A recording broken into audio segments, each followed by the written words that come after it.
Picture this. Early 2025, the world is finally traveling again.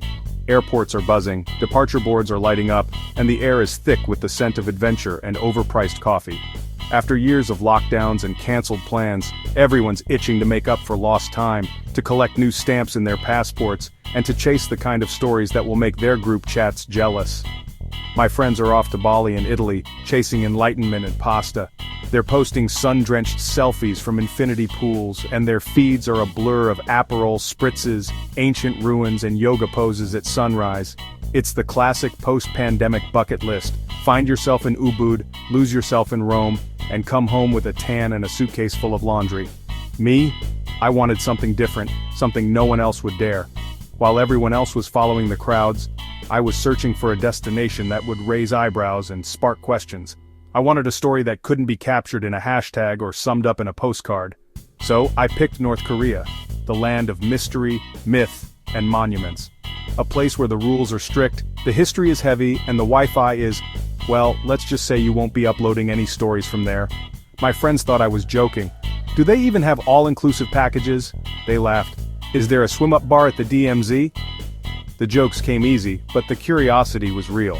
They couldn't imagine why anyone would trade beach towels for border controls. I told them, it's the ultimate exclusive getaway. The whole country is the tourist trap. No souvenir shops on every corner, no Instagram hotspots.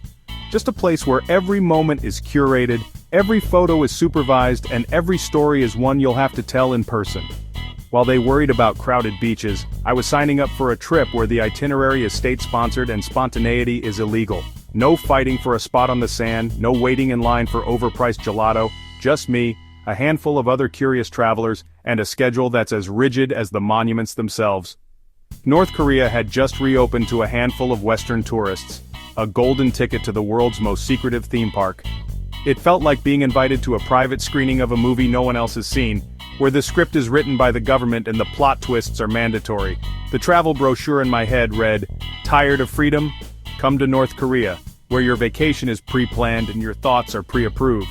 It was the kind of pitch that made you laugh, then pause, then wonder what it would really be like to step behind the curtain.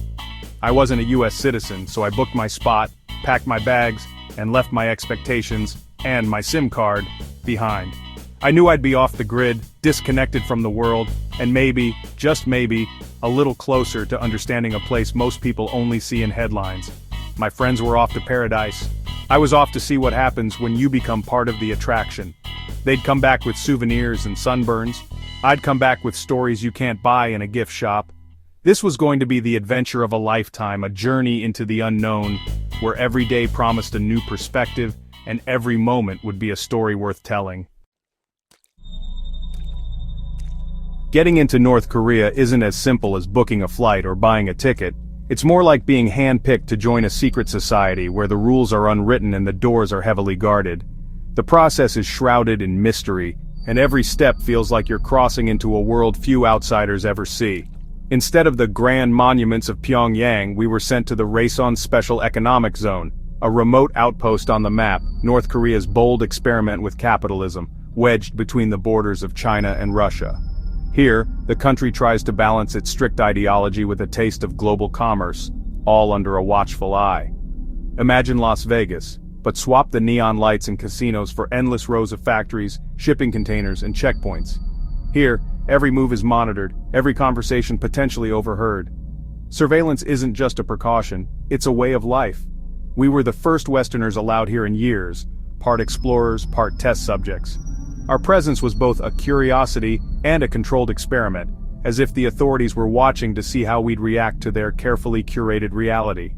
Our journey began with a slow, rattling train from China, inching its way toward the border.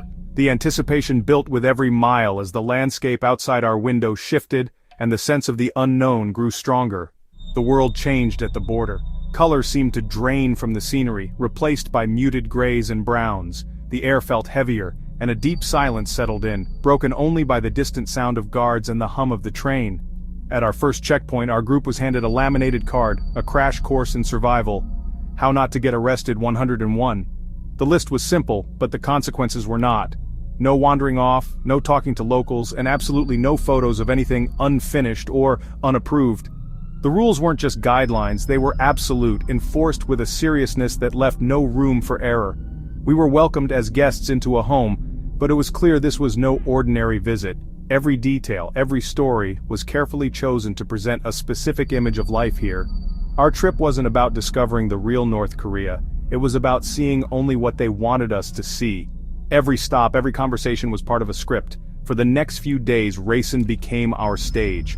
We were both the audience and the props in a national performance, actors in a story designed to impress, persuade, and control what we believed about this secretive land. North Korea offers the world's most authentic digital detox. No Wi-Fi, no signal, no connection.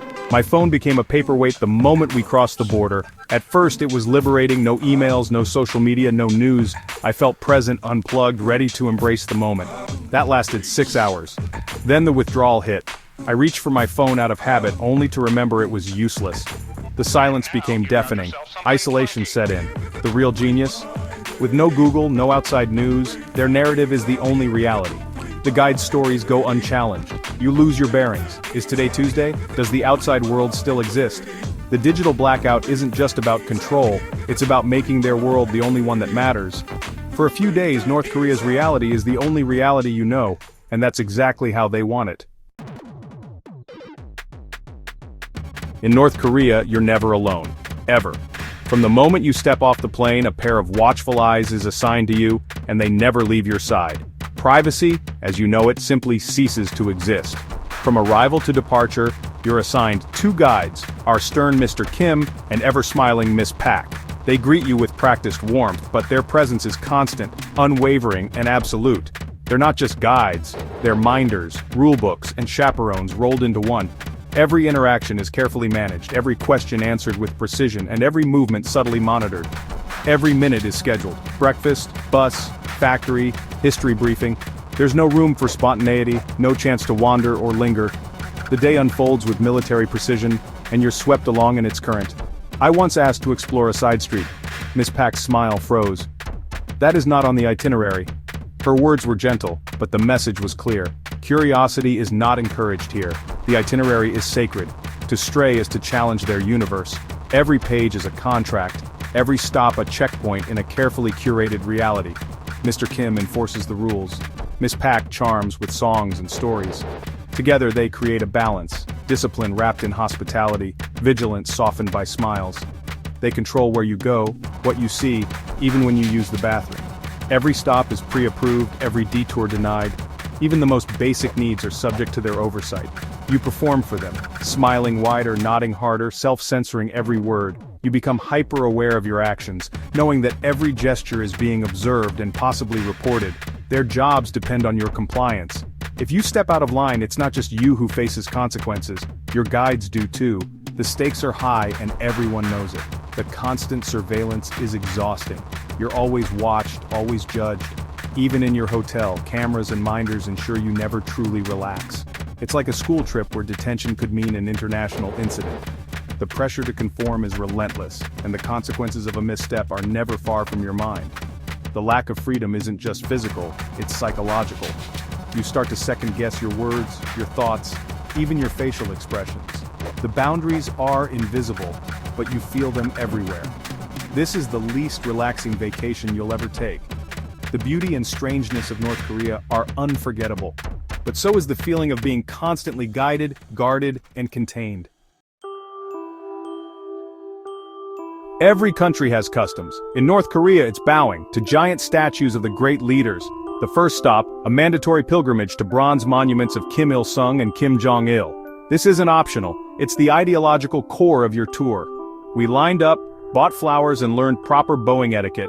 Locals approached with genuine devotion. We followed, awkward and careful. On Mr. Kim's count, we bowed in unison, a silent, surreal moment. Did they see respect, or just foreigners going through the motions? This ritual repeated everywhere. Hotel lobbies, factories, schools. Bowing became second nature, a constant reminder of who's in charge.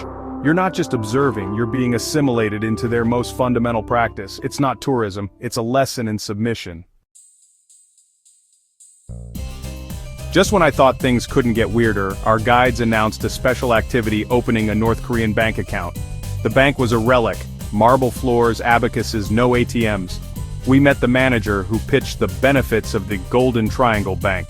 For €10 and a passport, I got a flimsy passbook and a useless account. It was the ultimate souvenir, a piece of propaganda and a clever way to collect foreign currency. My €10 vanished into the state's coffers. My friends collected sunsets and wine. I collected a bank account I'd never use. Somehow that felt like a win. In North Korea, even your souvenirs are part of the performance. And that's the point. After a few days, you realize nothing is quite real. The trip feels like the Truman Show. Everyone's acting, every scene staged. We visited a model school, perfect children, flawless performances. The factory tour, spotless, efficient, and suspiciously cheerful. The supermarket, fully stocked, but we were the only customers. Every interaction is scripted. Locals give rehearsed answers, always praising their country and leaders. You can't tell where the show ends and reality begins. The bubble protects the system and you from uncomfortable truths. You see the showcase, not the reality. You're not a traveler, you're an audience member in a national performance. While I bowed to statues and opened phantom bank accounts, my friends lived their best lives. Sunsets, street food, freedom. A normal vacation is about choice. Where to eat, what to see, when to wake up. My trip was the opposite. One restaurant, one activity, one approved thought. The only choice? Tea or instant coffee at breakfast. It's a lesson in the value of small freedoms. Travel is supposed to be about discovery and authenticity. In North Korea, you escape into someone else's routine. The challenge isn't getting lost, it's following unwritten rules. You learn about propaganda, control, and isolation. If you want relaxation or fun, North Korea ranks below a root canal. It's not a vacation. It's a field trip into a living political science textbook. My friends came back with tans. I came back with a story no one believes. I wouldn't trade my bizarre, eye-opening journey for their predictable fun. I expected to be shocked by poverty and oppression. Instead, the real shock was the perfection of the performance. The tour is so sealed you never see behind the curtain. The shock isn't misery, it's the unwavering commitment to the narrative. Clean factories, polite children, stocked shelves, it's all a flawless facade. Living inside propaganda is more surreal than reading about it. After a few days, bowing and surveillance feel normal. You adapt frighteningly fast. The real shock is how easily you accept the rules. The trip makes you appreciate simple freedoms. Walking where you want, speaking your mind, Googling a fact. The most shocking moment, crossing back into China, phone buzzing, chaos and freedom flooding back. Only then do you realize what you were missing.